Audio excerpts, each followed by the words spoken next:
Olá, meu nome é Carolina. Primeiramente, eu queria dizer que estou muito honrada de poder contribuir com esse trabalho da qual fui convidada para responder algumas perguntas e fazer uma participação. Primeiramente, eu vou me apresentar. Eu sou advogada há mais ou menos há uns 15 anos e alguns anos atrás eu fiz um mestrado em Direitos Fundamentais, fiz esse mestrado até na Europa, Portugal. Aí muita gente pergunta, nossa, mas você fez um mestrado em Portugal? Sim, porque pouca gente sabe, mas a nossa Constituição Federal, né, ela é muito parecida com a Constituição Federal Europeia, porque lá sim é o berço dos direitos fundamentais, onde nós vamos ter a origem de tudo que o Brasil trouxe para cá sobre o entendimento, né, sobre os direitos humanos e direitos fundamentais e princípios do direito penal. Enfim, feito esse trabalho lá, na época eu fiz uma defesa sobre os direitos fundamentais do recluso, ou seja, da pessoa presa. Depois fui trabalhar com alguns presos, né? Na verdade, como dativa, eu fui nomeada para substituir um defensor público. Tive muito interesse na área, apesar de hoje não atuar mais nela, né?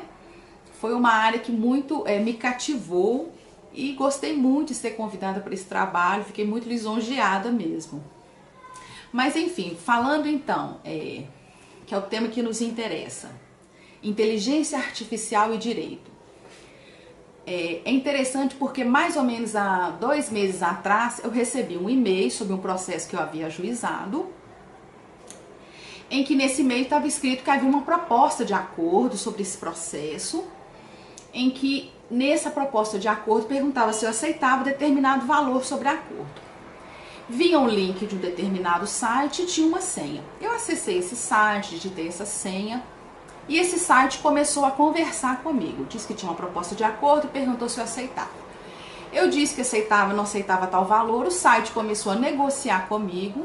Eu aceitando a proposta de acordo, esse site me enviou a ata de audiência. Eu assinei essa ata de audiência e o acordo foi feito. Ali eu percebi que um operador de direito havia avaliado, né, um advogado mesmo, uma pessoa havia avaliado o processo, havia feito aquela ata de audiência e, em parceria com um computador, esse computador utilizava esse modelo de acordo em vários processos.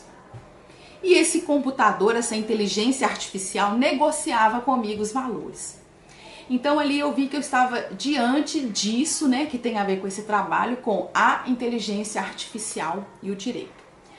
Então, ligada a essa experiência, né, que eu estou querendo trazer para vocês, que nós já estamos diante dela, eu vou introduzir então as perguntas do trabalho. A primeira pergunta seria acerca da minha opinião da aplicação da inteligência artificial no âmbito jurídico. A primeira resposta é que é quase que inevitável. Primeiro porque a inteligência artificial é uma questão também econômica, né? As grandes empresas, igual essa experiência que eu tive, naturalmente ali ela excluiu o operador de direito em várias coisas que o operador de direito faz, que é ligar para o advogado, enviar e-mail, fazer uma ata de acordo, ficar negociando valores. Então ali a inteligência artificial excluiu o trabalho do operador de direito em uma parte, mas obviamente não excluiu o operador de direito em várias outras partes. Então eu acho que é algo inevitável, acho que a tecnologia e a evolução ela tem que acontecer, não tem como surgir, porém ela tem que acontecer onde é possível acontecer, né? A tecnologia ela tem que surgir de auxílio ao homem.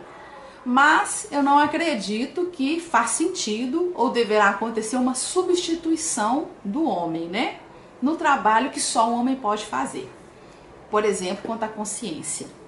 Então vamos lá. Você considera que possa haver erros ou fraudes com a inteligência artificial no meio jurídico? Com certeza. Antes, né, da gente ter o processo eletrônico, que é o que nós temos antes, a gente tinha um processo com papel. Já tinha fraude. Surgiu o processo eletrônico, a gente conhece muitos advogados que começaram a fazer fraude, porque através do processo eletrônico eles conseguiram ter acesso ali a várias documentações, né? Teve fraude. Aí surgindo a inteligência artificial agora, com certeza, no mesmo grau de competência, vão surgir possibilidades de fraude, eu não tenho a menor dúvida. Agora, se a inteligência artificial, os controles vão superar essas fraudes, eu já não sei. O que eu posso dizer é que sempre, até hoje no âmbito jurídico, né, mesmo quando era o processo físico que a gente chama, quanto é o processo eletrônico, nós temos fraudes de todas as formas possíveis. Depois a outra pergunta.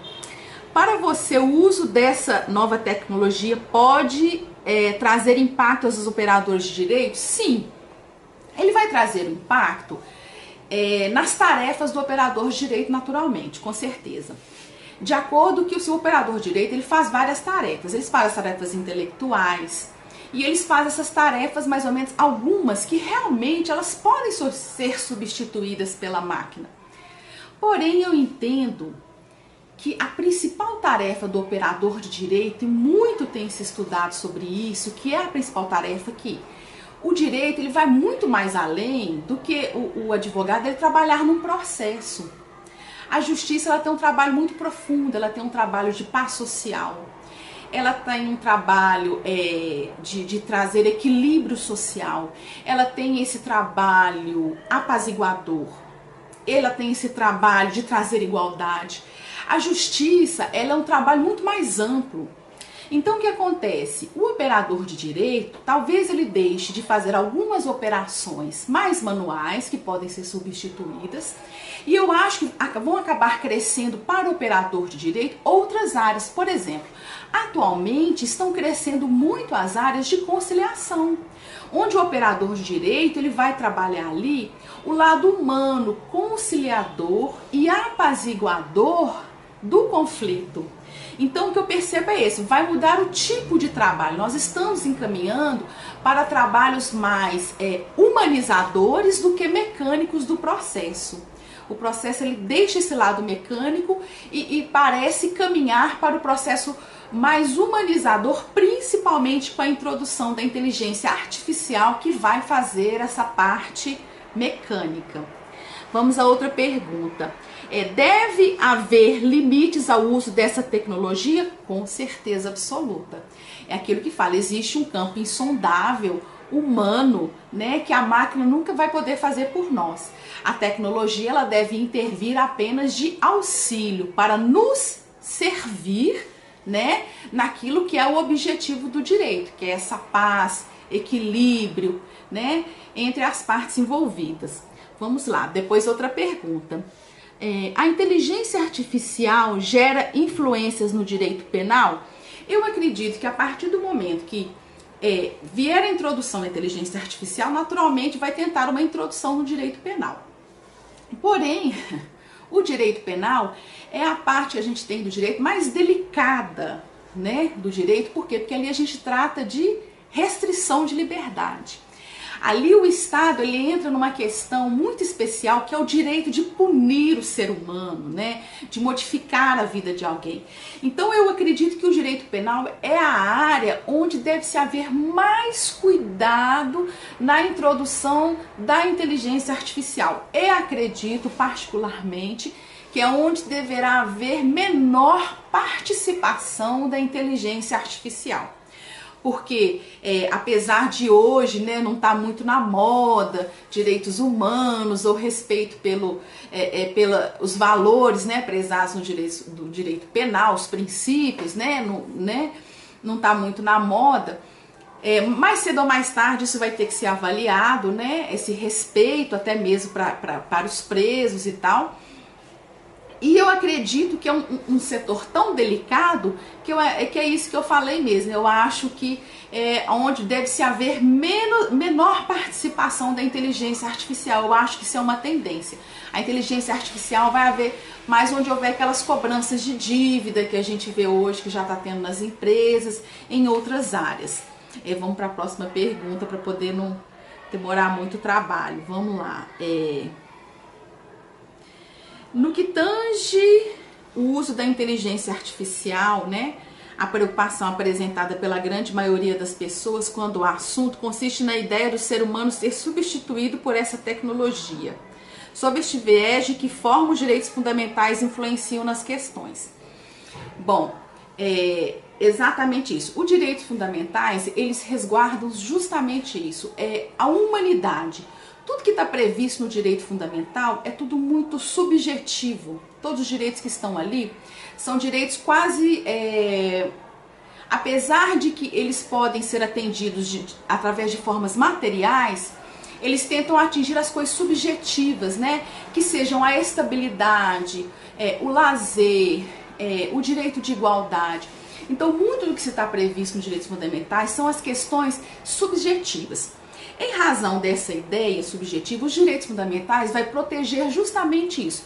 Proteger que a inteligência artificial, na hora que ela participar do direito, deve haver um certo limite. Por quê? Porque essas questões subjetivas nunca vão poder ser ofertadas por uma máquina. Então, uma pessoa que buscar o judiciário, buscar uma assistência do judiciário, em muitas questões ela vai poder ser atendida, né? Em partes por uma inteligência artificial, mas em outros momentos ela vai precisar ser ouvida por um juiz de direito, né, uma pessoa humana sobre as suas questões para ser ouvida verdadeiramente. Então eu acho que os direitos fundamentais, o que ele vai fazer é isso, ele vai proteger, né, colocando limite a essa inteligência artificial para que ela não substitua tudo dentro do direito.